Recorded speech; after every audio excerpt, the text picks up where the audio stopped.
I'm delighted to welcome FIFA President Gianni Infantino back to the White House for a major announcement about one of the most anticipated competitions in all of sports, the 2026, and this is a big deal, I'll tell you, I was so happy to get it, the 2026 FIFA World Cup. And it's going to be the World Cup as we know it. It's the biggest, probably the biggest event in sports, I guess, Johnny, right? Yeah. On December 5th of this year, the 2026 FIFA World Cup draw will take place at the Kennedy Center. Some people refer to it as the Trump Kennedy Center, but we're not prepared to do that quite yet, maybe in a week or so. But right here in Washington, D.C., it's a tremendous honor to bring the global event and this incredible group of people and these unbelievable athletes, the best athletes in the world, to the cultural center of our nation's capital. I just left the Kennedy Center. We're spending a lot of money wisely on making it really beautiful. It's going to be beautiful again. It's like Washington, D.C. We had, by the way, in Washington, D.C., we have the lowest crime numbers they've had in years. Zero, it sounds like it's a horrible thing to say, but I might as well say it. Zero murders in the last week since we've done this. That's the first time in memory that that's happened, if you can believe it, how pathetic that is to have to even say it. And I'm tired of listening to these people say how safe it was before we got here. It was unsafe. It was horrible. And Mayor Bowser better get her act straight or she won't be mayor very long, because we'll take it over with the federal government, run it like it's supposed to be run. The numbers were horrible. It was a crime-infested rat hole. And they do have a lot of rats. We're getting rid of them, too. And we've made a lot of progress. And it was extremely unsafe, and now it's extremely safe. We had virtually no crime. The number was down 87%, and I'm trying to figure out where was the 13%, because I don't think it existed. The National Guard has been unbelievable, and they're working with the police, and they have some very good people in there. They have some people that shouldn't be police, actually, but they have some great people there. And the Washington, D.C. is a whole different place, and Johnny, I'm sure you'll be happy to hear that too, actually. Oh, yes. But it's a whole different place. People are excited again. They're going out to restaurants again. That was the other thing I saw numbers, that restaurant business is down in the last week. No. Restaurant business, you can't get into a restaurant. Just really lying people. And that's why people don't understand how bad and how dishonest the press is. I saw one poll that had us at 19% favorable on what we're doing with Washington. Then I saw another one that has us 94% favorable. And I can tell you the 94% is correct. The others are fake, just fake news. They got to get their act together. So bad for our country, so sick actually. So Washington, D.C. is really doing unbelievably well. And the Kennedy Center that we're fixing, I was just there all morning with contractors. We're making it unbelievable. It's going to be unbelievable. It's got great bones, but it needs a lot of work. The World Cup draw will set up the group stage of competition. 48 teams will play in 104 games across 16 North American cities, from Seattle to Vancouver to Atlanta to Miami. It's going to be so exciting for our country. The 2026 FIFA World Cup will be one of the largest and most complex events. This will be one of the greatest events, one of the largest. In a way, it's like Johnny said it better. It's like having many Super Bowls in a short period of time. Because each one of these games essentially is a Super Bowl. Some of them are bigger than Super Bowls, actually. But they're essentially, each one of these games is like a Super Bowl. The 2026 FIFA World Cup will be the largest, most complex set of events in sports history. And the Kennedy Center will give it a phenomenal kickoff, and we'll be involved, and they'll be working over there for quite a bit of time. We have it all set that they can stay there for the big events, the big press conferences and everything else. And they'll be in a very safe capital. That'll be nice. You don't have to worry about walking down the street, Johnny, okay? Thank you. But you could handle yourself. I could. Okay. Already, FIFA is projecting 6 million loyal fans will attend the World Cup events next year, and 6 billion more are going to be watching back home, and they think the $6 billion number is going to be actually a low number. And this will drive more than $30 billion into the U.S. economy and create 185,000 American jobs in a short period of time, too. No sporting event attracts more attention, more fans, more viewers, or more revenue than the FIFA World Cup. And again, I'll just say it's the World Cup, and it's the biggest thing there is in sports, and we have it. And I got it in my first administration, and I was really somewhat devastated, as I can be. I don't have time to get too devastated. I was very happy that today, as you saw, the group that does this, a government group, radical left group, announced that Trump was right, took in $4 trillion worth of tariffs, that the $4 trillion are going to reduce the deficit by numbers far greater than they ever expected or heard of. And by the way, the stock market went up 1,000 points. That was as of 10 minutes ago. I can't tell you what happened. A lot of things happened. But the stock market's up almost 1,000 points. And it's basically on the news that the release that just came out from government that the tariffs that everybody was talking about, that the whole world respects us for because of what we did. The tariffs are going to be at $4 trillion. They're going to reduce the deficit by $4 trillion, Mr. Vice President. Pretty good, sir. Too bad it's not 5, right? That's right. It's had a huge impact, and the stock market is way up. But this will drive more than $30 billion in U.S. economy and create 185,000 American jobs. No sporting event attracts more attention or more fans or anything else. And I just look forward to the draw. So we're going to have the draw, essentially, Johnny, at the Kennedy Center. Yep. And by that time, it'll be in even better shape. We're working on it. It's about a year project to make it. It'll be great. It'll be fantastic. You see the way this is looking? Look, nice. I can't tell you how much that gold costs. A lot of money. There's nothing like gold, and there's nothing like solid gold. But this beautiful office needed it. It had to be representative. When we took it over, it was dirty, not clean. I immediately changed the chair and had this beautiful desk renovated, brought out by the White House. People that do this, they did a great job. We sent it out. We have a craftsman who's great. But this was not appropriate for the Oval Office, what I took over. And now you look at all those paintings you're allowed to turn back. All of these are great presidents, and they were all in the vaults. They were in vaults for some cases much more than 100 years. And now they're proudly hanging on the Oval Office walls. And I can't imagine anybody changing it. But they were buried in vaults for over 100 years, many of them. So it's very exciting. People come in, they really love it. They love what we're doing here. They love what we're doing in D.C., and they love what we're doing, most importantly, in the country and the world. I'd like to ask Johnny to say a few words. He's the head of the whole thing. He's been there for a long time, probably the most respected man in sports. He's amazing, actually.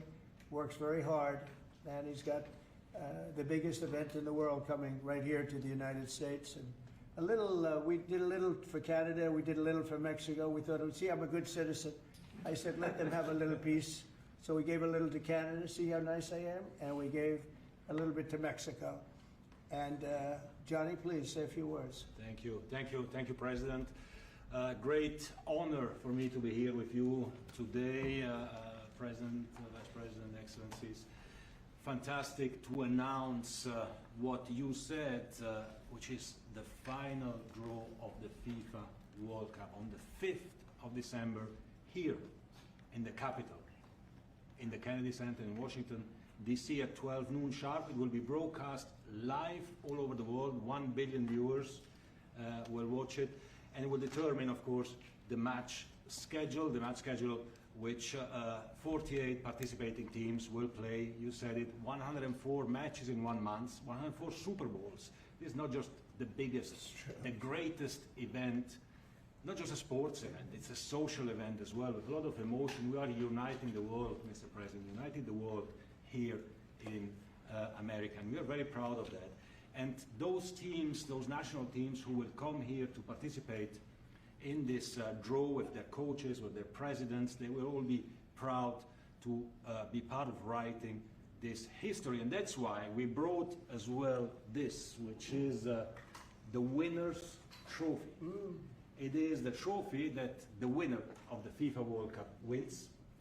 Only the FIFA president, presidents of countries, and then those who win can touch it, because it's for winners only.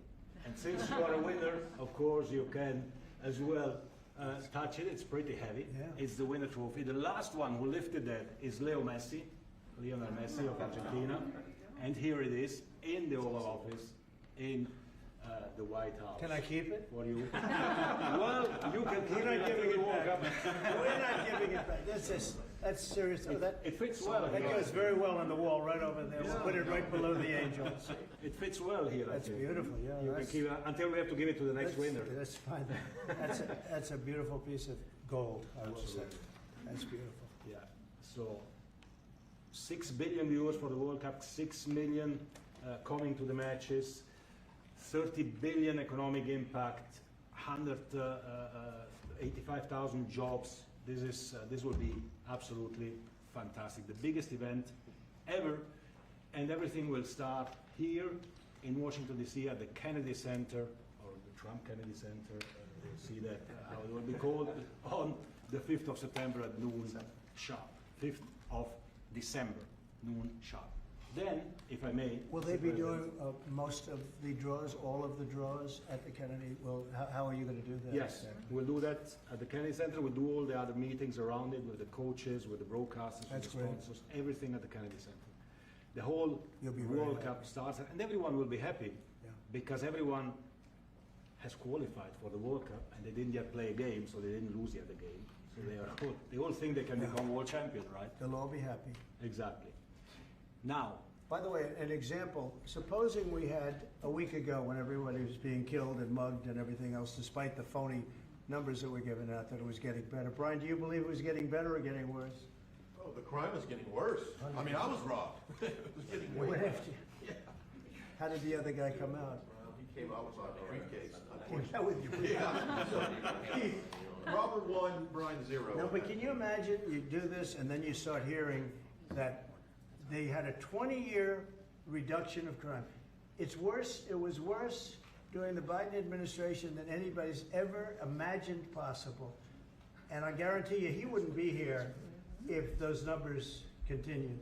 But now we have total safety, we have total security. And for the border, in 3 months, 0 people. These are done by liberal people that do these charts. 0 people came through our border in the last 90 days. Can you believe it? 0. Last year we had millions of people coming in. And they came in from the wrong locations. They came in a lot of people that shouldn't be here. So now when we have this event in December, it's going to be very safe. Johnny, you can walk Yes. down the street with your beautiful wife. yeah, You can take her to dinner if you can get a reservation, which I doubt. and they're all full, the restaurants. I know. They're all full. I heard that too. The restaurants aren't. The restaurants, since we are doing this, are doing great. And many new restaurants are going to open because, as you know, many closed. Many restaurants closed because the crime was so bad. This will be one of the safest places anywhere on earth. So, I really am honored that the National Guard has done such an incredible job working with the police. And we haven't had to bring in the regular military, which we're willing to do. We have to. And after we do this, we'll go to another location and we'll make it safe also. We're going to make our country very safe. We're going to make our cities very, very safe. Chicago's a mess. You have an incompetent mayor, grossly incompetent. And we'll straighten that one out probably next. That'll be our next one after this. And it won't even be tough. And the people in Chicago, Mr. Vice President, are screaming for us to come. They're wearing red hats, just like this one. But they're wearing red hats. African-American ladies, beautiful ladies, are saying, please, President Trump, come to Chicago. Please.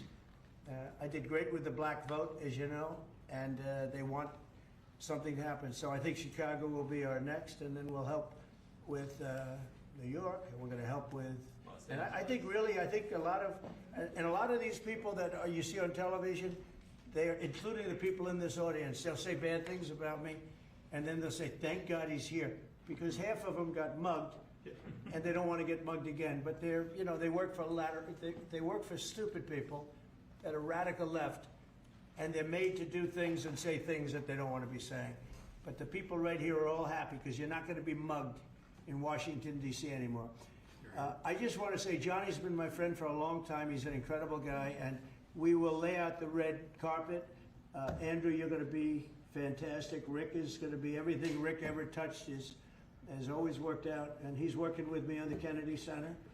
And his very good friend was an actor on Broadway for 5 years, right? And I assume he's helping us a little bit, right? Yes. And Andrew, you're all excited about it? Absolutely. Would you like to say something? This is a great opportunity, Mr. President, to show off the first 250 years of the United States of America, the greatness, and then the hope and promise of the next 250 years. When you think this World Cup is going to be over our 250th birthday, Mr. President, your leadership, obviously, with FIFA leading the way, this is the largest sporting event in the history of the world under the Trump administration. So very excited. I just want to say one thing. Andrew Giuliani, so his father is Rudy, the greatest mayor in the history of New York, I think by far. He took a ravaged city, a city that was really under siege. Probably most people thought it was going to survive. He turned it around. He was a great, great mayor. And then they treated him very, very unfairly. You go back and tell your father all of the things that have come out over the last couple of months through Tulsi and through all of the people, Cash, everybody. They've proven your father 100% correct. His father was treated so unfairly. Your father has been 100% correct. And tell him we all love him, okay? Thank you, Mr. President. He's been amazing. What he had to go through was very, very unfair, nasty. These are bad people. Mr. Vice President, would you like to say something?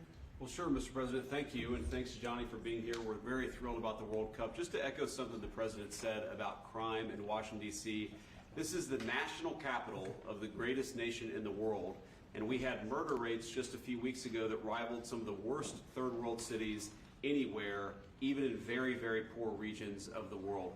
Why did we accept that? Why did we allow it to happen? We allowed it to happen because we had broken leadership in Washington, D.C., and unfortunately sitting behind the resolute desk. What we have shown in just under 2 weeks of taking law enforcement seriously is that the American people can have their streets back if their leadership is willing to put in the time and the resources. Mr. President, you've shown in Washington, D.C. that we can have safe streets again. We've just got to have the political willpower to focus on the bad guys and to give the American people back their communities. We are focused on doing that thanks to the President's leadership. Thank you. And that's a really very small percentage. It's 2%, 3%, but that 2% and 3% wreaks just havoc throughout a community. People are petrified, and I notice a couple of the women in the back are shaking their head, yes, yes, yes. I won't report who you are because you'll end up losing your jobs, but it's true. It's amazing. And the police, and you look at the D.C. National Guard, I saw pictures of them last night getting off vans and all, and I saw some bad ones running, but they're not running so much anymore. They're not there. They're just not even, they're not even trying. You're totally safe. Now there'll be something happening sometime, I don't know, maybe it won't be for a long time, but this was every night would get reports of people being mugged and killed. There's one woman on television last night, she had a badly busted up nose, and she said, well, I like our streets the way they used to be. And she thinks it's going to happen like by doing nothing. And they say, what happened to your nose? She got slugged by a guy walking down the street, slugged. Her nose will never be the same, I guarantee you, unless it takes a pretty good turn. She wasn't really for us. But she sort of said, well, maybe something has to happen. Before this happened to me, she got whacked. And I don't think she'll ever be the same. She almost became, she was a half a Trump fan, a woman that would have never been a Trump fan, but she was hit hard. It's not going to happen anymore. Not going to happen anymore. But then we're going to beautify the city too. That's where I was today at Kennedy Center, and we're going to beautify the city like it hasn't. And we're working with Clark Construction, the biggest construction company in Chicago, and in Chicago and Washington. And the head of Clark is great. He's all over the world, actually, but Washington, I would say, is their home. That's where they do the best work, the biggest work, and they've been doing a fantastic job. So you're going to have a fantastic, clean, beautiful place. It's going to be better than it ever was before, literally better than it ever was before. We'll get it done very quickly. And I want to thank Clark because they're doing a lot of work in a lot of different locations, but they've been fantastic for getting us the right contractors and the people that can really do the job right. And Johnny, did you want to say something? Yes, one more thing, because as you rightly say, you know, with security and beautifying cities and the whole country, we want people to come and enjoy and have fun. And that's why this is not just the most iconic trophy in the world of sport, but we start on the 10th of September the sale of tickets for the FIFA World Cup. And we have the first ticket here for the final. Good. Oh, For you, good. That's cool. Wow. it's of course row 1, seed 1, it's ticket number 45, so. 47. And it's for the final in New York, New Jersey. And so you have your ticket already for the final. All the others, 10th of September, start getting your tickets. That's beautiful, yeah. 6.5, 7 million tickets. Fans will enjoy, You'll the do records. security here. Will be fantastic. You're gonna do record business, I think. 100%. Christy, would you like to say something? Yeah, Mr. President, millions of people will come to this country, and we'll make sure they get their travel documents, their visas, that they want to come here and spend their money and enjoy this sporting event. It'll be the largest event in the world. And sir, you're reminding me of something that my dad used to say all the time when I was growing up. He would say, Christy, you kids need to look like you respect yourself before anybody's going to respect you. And in this country, when people look at our streets, when they look at our capital, you're bringing respect back to this city. And people will respect our country more because it's safe, it's clean, it's beautiful. And what you're doing is transforming this nation by making sure that our laws are upheld. And millions of people are going to come and be able to enjoy it next year, and I'm excited about that. Thank you for doing that. Well, for our us. country is respected again. And a year ago, we had a dead country. I'm telling you, it was a dead country. It was a country that had lost its way. It was a country that was going to fail. Look, even today, where they say $4 trillion in reductions of deficits, and this was totally unexpected. They didn't expect it. I mean, I don't know where they've been, the people that do this stuff, but it's terrible. I want to thank Christy for another reason. I said to her 2 weeks ago, I said, Christy, do me a favor. I built hundreds of miles of wall. I built the same wall that the Border Patrol asked me to build. It wasn't my first choice. I wanted to do concrete plank and everything nice, but you wouldn't have been able to see through it. So I had Border Patrol in, and they tested everything else. And we gave them steel wall, high-grade steel, very hard to cut. And we gave inside that is 9,000-pound concrete, which is a very tough concrete. Inside that is rebar, a big, fat piece of rebar. So you have all different materials that are very hard to cut, and you need different instruments to cut each one. And I said, Christy, we got to get a coat of paint on it. And I didn't know she was listening, but I said, we got to get a coat of paint, and it should be black, because black makes the steel very hot. It's untouchable. You could fry an egg on it. And if you got a good black, flat paint, it would look beautiful. It will preserve it from rust. And that was it. And I gave it to her along with 30 other things, and she's done such a good job on the border with Tom Homan and the group. Tom Homan's a fantastic guy, what the job he does, and the way they work together. So I turned on last night, and I see Christie's painting the wall. And it looked beautiful, by the way, when that paint went over there. And it's hot. It's hot. Yes, it is. It's hot. If it's white, it's not hot. If it's black, it's going to be very hard to climb that sucker. It's not going to be easy. But it's black and a high quality black. You know, It is. it really looked good. Yeah, we got Is the that going paint to be you a told us two-coat to. job or a one No, coat? just one coat. One coat. We Good. used the paint you told me to buy. Yep. The Yep. two-coat will take place in 3 years from now. Right? We'll do the second coat. But it looks beautiful. But thank you very much. I didn't know you were listening to that, Absolutely. because we I'm talked always- about 7 different subjects, and all of a sudden I see her out there painting with a lot of painters and everything else. But it was a beautiful thing to say. Would you like to say something? You've been such a big part of this. Please. We're just, Mr. President, we're delighted to be here today for this announcement, but we're also looking forward to having you at the final. Oh, yes. On July Oh, yes. 19th No, we'll be in New there. York, New Jersey. We're going to be there. A lot of people are going to Thank be you. there. A lot of people. I'd like to thank you all. Do you have any questions on FIFA, first of all? It's going to be a big event at the Kennedy Center. Do you intend to take part in it? Will you have a part to play on December 5th? I may play. I mean, I see the money that these soccer players, you know, we call it soccer, but I see the money that these soccer players are making. I may try and play. I'm a very good athlete. My son is a very good athlete, and he's a good soccer player. He's on the tall side for soccer. He's 6'9". That's pretty tall, but That's pretty it's cool. on the tall side. He's good. It's on the tall side, but he's good. But no, I may put on shorts. I look extremely good in shorts and join the play.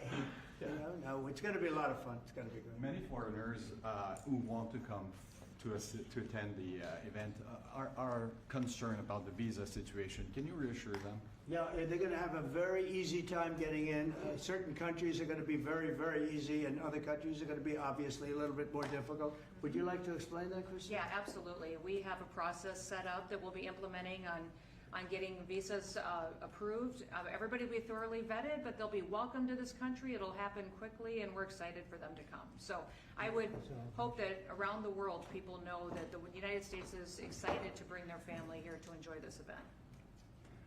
America welcomes the world. Yes. And I can really, from the collaboration that we have, testify for that, absolutely. And I just sent a picture from somebody that wants to be there very badly. He's been very respectful of me and of our country, but not so respectful of others. But he'll, I'm going to sign this for him, but I was sent one, and I thought you'd all like to see it. That's a man named Vladimir Putin, who I believe will be coming, depending on what happens. He may be coming, and he may not, depending on what happens. We have a lot of things happening over the next couple of weeks. But I thought it was a nice picture of him. Okay of me, but nice of him. So that was very nice that it was sent to me. Okay? Mr. President. On Yes. that subject, have you talked to Vladimir Putin about the fact that yesterday a big U.S. factory was hit in a Russian airstrike in Ukraine? What's your reaction to I that? told him I'm not happy about it. And I'm not happy about anything having to do with that war. I settled 7 wars, and actually, if you think about pre-wars, add 3 more, so it would be 10. I thought this would be in the middle of the pack in terms of difficulty.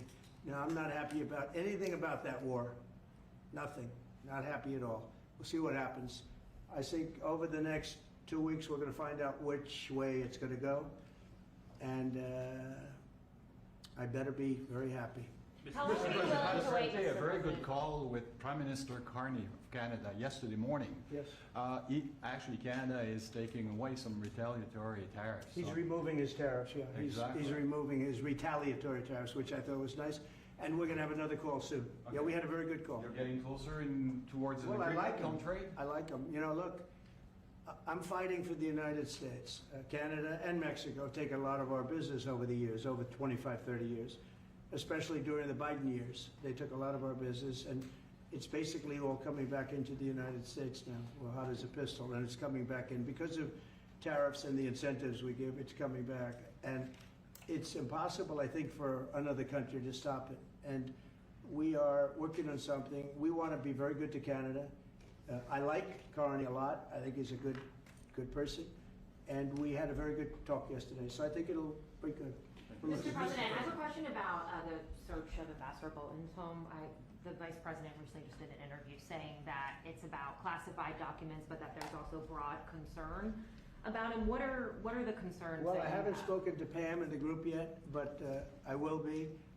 I saw that just like everybody else. I try and stay out of that stuff. I'm allowed to be, and I'm chief law enforcement officer, believe it or not. You know, I don't like to go around saying that, but I am. That's the position.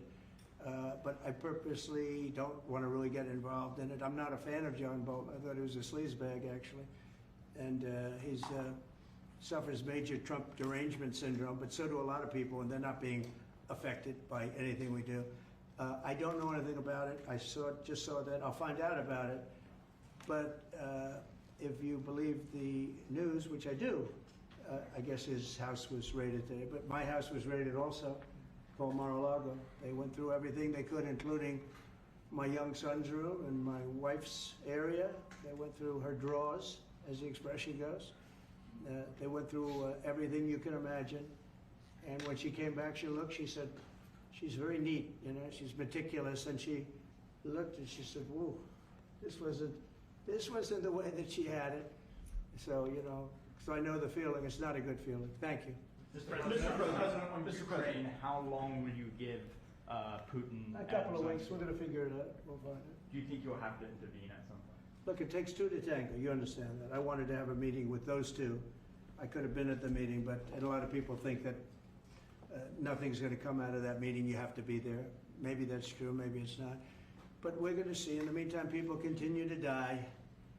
But I've solved 7 of them where they were in wars for 31, 35, and 37 years. We had 3 of them that were for more than 30 years, Johnny, and I got them solved.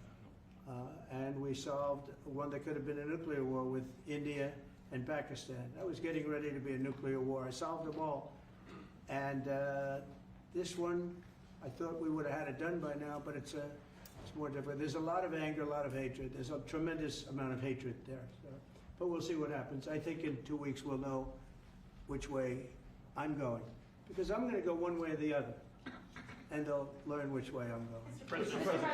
If I got two questions for you, one on FIFA, the other one on DC. Let's talk. Can you talk about the economic impact that FIFA will have in these cities, and what's your message to the mayors to get their cities prepared, not only the beautification process, but also the safety aspect? Well, Los Angeles is an example. You know, it's poorly run. We have a mayor there that can't even get permits to the people that lost their houses. Lee Zeldin got every permit. The hardest permit is the federal permit. Within 20 days, every single permit was there for the people to build their houses.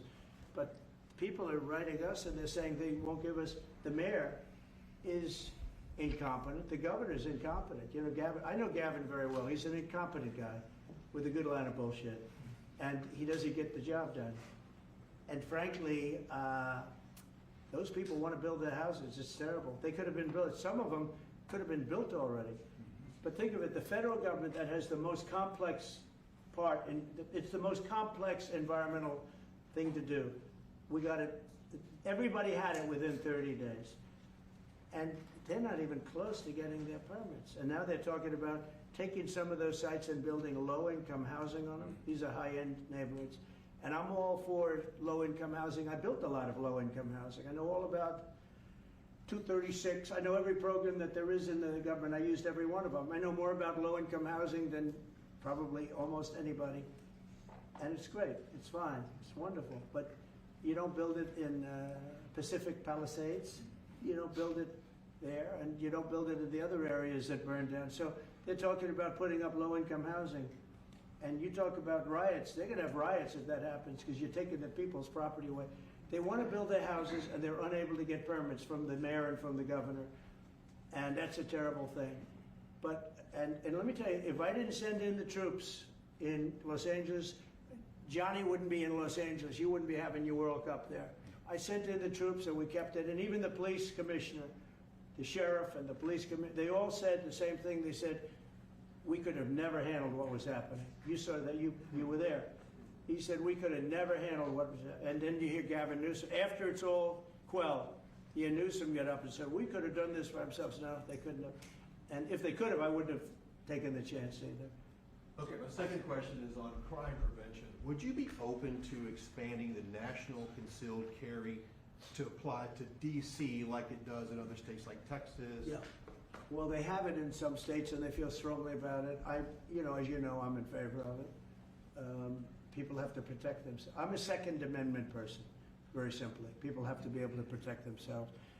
Especially like in Washington, you walk down the street, a guy comes up and slugs you. He's got a pistol in his hand. You can be tough, you can be in great shape, you can be a powerful person, or you can be a guy that weighs 100 pounds with a gun in your hand. And I'll bet on the guy with the gun 100% of the time, right? And so you need protection. So I'm a Second Amendment person all the way. Yeah, please. President Trump, you said this morning that you're working with Congress to get $2 billion to help clean up DC. Have you had any conversations with Mike Johnson and John Thune about where they're going to get that money from? Which money?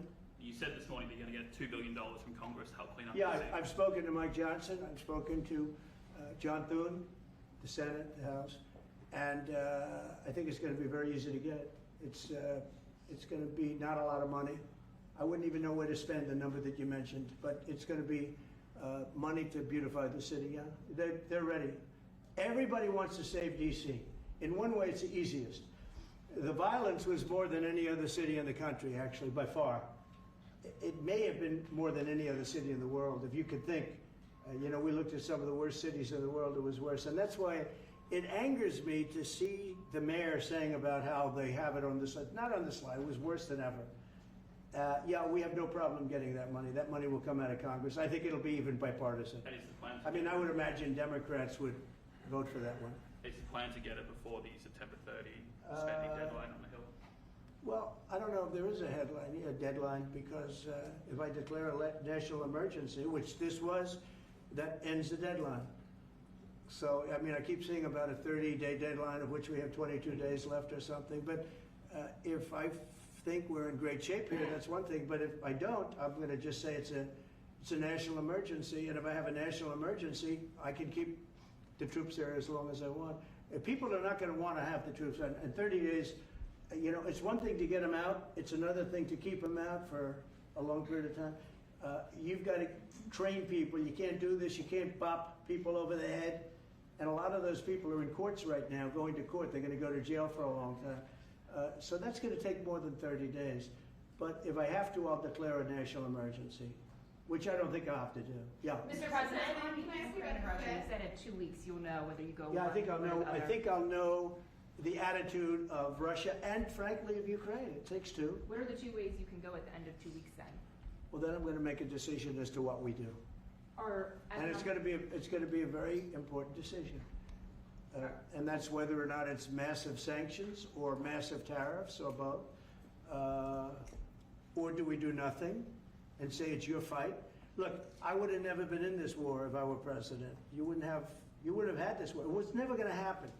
This was caused by stupid people that fought. And you know, people say, well, how do we know?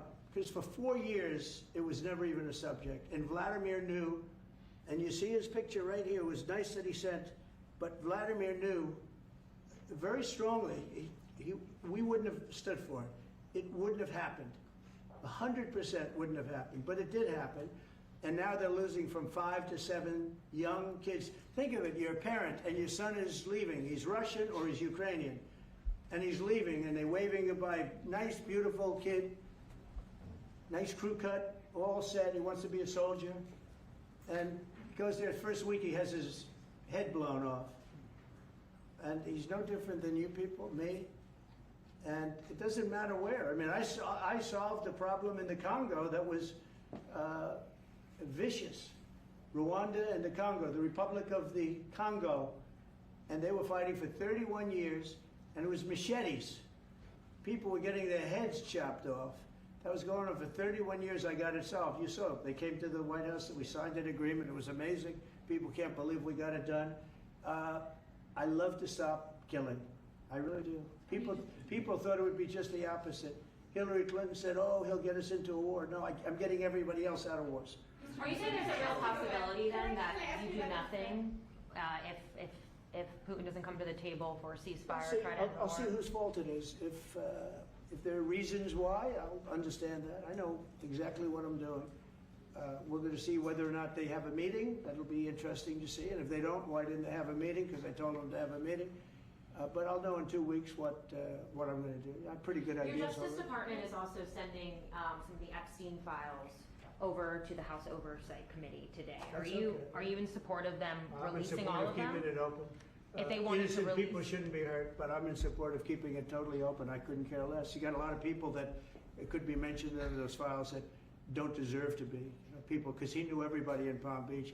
I don't know anything about that, but I have said to Pam and everybody else, give them everything you can give them, because it's a Democrat hoax. It's just a hoax. The whole Epstein thing is a Democrat hoax. So we had the greatest 6 months, 7 months in the history of the presidency, and the Democrats don't know what to do, so they keep bringing up that stuff. But it affected them. Bill Clinton was on his plane and went to the island supposedly 28 times. I don't want to bring that up, frankly. You have Larry, whatever his name is, Summers, the head of Harvard, who was Jeffrey Epstein's best friend. Nobody ever talks about that. I mean, but I don't want to hurt Larry Summers, but he was best friends with Jeffrey Epstein. No, this is a Democratic hoax to try and get the significance of what we've done over the past 7 months. Nobody's ever seen anything like it. They say it's #1 in history. What we've done, including stopping 7 wars. I mean, just include that. And now you look at the stock market today. It's way up to start off with from where I took it. And this market was going to crash. If Joe Biden or Kamala were president, this market we would have had a crash like in 1929. You're not going to have that. It's only a question of how high is it going to go. You know, I had the strongest economy in the history of our country. And despite COVID, we had the strongest economy in the history of our country. And we're going to blow it away this time. I was always good at making a lot of money. And whether it was for myself or whether it was, I like doing it this way better. I mean, I like making it for the country. Our country's been ripped off by friend and foe, nations all over the world ripped off. And the friends have been much worse than the foes for the most part. And they're not ripping us off. We just signed a deal with the European Union. They're paying us essentially $950 billion like a signing fee. They're going to buy $750 billion worth of energy. They weren't buying much of our energy there. And they're very smart in doing it. And as you know, Ursula was here a couple of days ago having to do with the people, the leaders that we had a great, people said they've never seen anything like it. Well, we had the leaders of Europe right here in the Oval Office. And she's so happy that she has an agreement. But people aren't ripping us anymore. We're run by, this country is run by smart people now. Mr. President, in Israel, Two questions. One is about Intel. There have been reports that you're considering taking a stake in Intel. Can you tell us About the 10%? About the 10%. Yeah, I met a man, he was a very nice man, and I called for his removal because I saw something by a man named Tom Cotton, a senator from Arkansas, who's a great guy, friend of mine, supporter of mine, big supporter, I'm a supporter of his too. And he wrote a pretty nasty story about the head of Intel. And I said, well, if that's right, he should resign. And he came in, he saw me, we talked for a while. I liked him a lot. I thought he was very good. I thought he was somewhat a victim, but you know, nobody's a total victim, I guess. And I said, you know what? I think the United States should be given 10% of Intel. And he said, I would consider that. I said, well, I'd like you to do that because Intel has been left behind, as you know, compared to Jensen and some of our friends, NVIDIA, some of the people and the people in, because Intel should have never been. Intel was the biggest, most powerful chip company in the world. And then they started leaving. And they started going to foreign countries, in particular Taiwan. And if we had a president that would have said, okay, you can go to Taiwan, but we're going to put a 100% tariff or 200 or 300 or 500% tariff, anybody that sells into the United States has to pay. They wouldn't have left. They would have never left, and we wouldn't have. So in the meantime, we had people that were, in some cases, good politicians that weren't good on trade. I loved that man, but he was not good on trade. I totally disagreed. He allowed the car industry to be taken out of this country. We lost 50% of our car industry. But that's all coming back. It's all coming back. But if somebody would have said that with Intel, would be a giant right now. Now with that, they've had some bad management over the years, and they got lost. And I said, I think you should pay us 10% of your company. And they said, yes. That's about $10 billion. For the, I don't get it. This comes to the United States of America. And I said, I think it would be good having the United States as your partner. He agreed. And they've agreed to do it. And I think it's a great deal for them. And I think it's a great deal. He walked in wanting to keep his job, and he ended up giving us $10 billion for the United States. So we picked up $10 billion. And we do a lot of deals like that. I'll do more of them. If somebody has, like we have restrictive covenants with Jensen. We have, it's NVIDIA. And to unrestrict the covenant, nothing to do with losing our powers or military or anything, because that I wouldn't do. But there are things you can do that don't affect us, that actually help us. And if we're going to give somebody a free out, a restricted covenant, we have a strong restrictive covenant on certain industries. And I will absolutely give somebody a opening on a restrict to do a lot of business, which is good for us, as long as it doesn't hurt us in a security or military way. And if I do that, I think the country should be paid, because anybody else, I have it in real estate where I'll have a deal with somebody and I'll have them restrictive covenant. Then they'll come back and they'll say, I'd love to be able to build over here, but I'm not allowed to because you have me covered, you have me restricted. I say, I'll let you build over there, but pay me a lot of money. No different. But the country never did it because the country was run by foolish people. Mr. President, on PC5, you said Chicago might be next. Are you making, have there been concrete steps that the administration is taking to do that? Or what are other cities as well? I haven't spoken to the mayor. He's grossly incompetent. I haven't spoken to the mayor, no. When we're ready, we'll go in and we'll straighten out Chicago, just like we did D.C. Chicago is very dangerous, great place. I built great stuff there. I have the most beautiful building in Chicago, I think. But I hate to see what's happened to Chicago. Chicago was our greatest city, actually.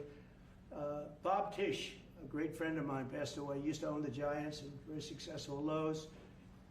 He said Chicago, I think they had their main office in Chicago. He said Chicago and San Francisco, the two greatest cities in the world. Now you look at what the Democrats have done to San Francisco. They've destroyed it. I own a big chunk of the Bank of America building in San Francisco. And, you know, it's just different. We can clean that up too. We'll clean that one up too. Now, if everything works out, and we've already had calls from other cities, quiet calls from Democrats, we'd love you to come here, because they've lost control of their cities. I'm not going to say because I don't want them to lose their elections. But we've had calls from Democrats and calls from people generally. We'd love you to come here because we'll straighten out the problem. President In Israel, the families of hostages in Israel, the families of hostages are opposed to the reoccupying of Gaza. Why is the U.S. still Well, not supporting all of them. And you have to understand, I'm the one that got all of the hostages out. You got a lot of people out. If it wasn't for me, they wouldn't be out. I worked with Bibi and I worked with Steve Witkoff. But if it wasn't for me, you would have all these hostages would most likely be dead right now, every one of them. So they all come up here. They come in groups of 10, 12, 13, and many of them, and I've gotten to know a lot of them. They're great people. What they had to go through is incredible. But so now they have 20, but the 20 is actually probably not 20 because a couple maybe aren't around any longer. It's a terrible thing. No, I don't like anymore. I said, you know, when you get down to 20, they're not going to make deals anymore. And they didn't. And then I put out a statement, as you know, that was a tough statement, go in and get them. And they said, we'll give you 10, we'll give you 10. I don't know what Israel's doing, but they were willing now immediately to give us another 10. The situation has to end. It's extortion and it has to end. And we'll see what happens. I actually think they're safer in many ways if you went in and you really went in fast and you did it. And people can't forget October 7th, remember that. I'm friendly with all groups. I won the Arab vote in Michigan. I did so great with the Arab vote, remember? I started off at 0, I ended up winning. I wouldn't say the candidate was the greatest, but I would have won against anybody. They're great people. But we have to do things properly. And you know, I'm very proud to say I got the hostages out. You have hundreds of people that are living now because of me. And now we have that final little group of people. And Hamas knows that if they give them, that's probably the end of their lives. So it's not easy to get. And I know if you're a parent, you just don't care. You want, I want my baby back. They want their babies back. They want their kids back. And I understand it.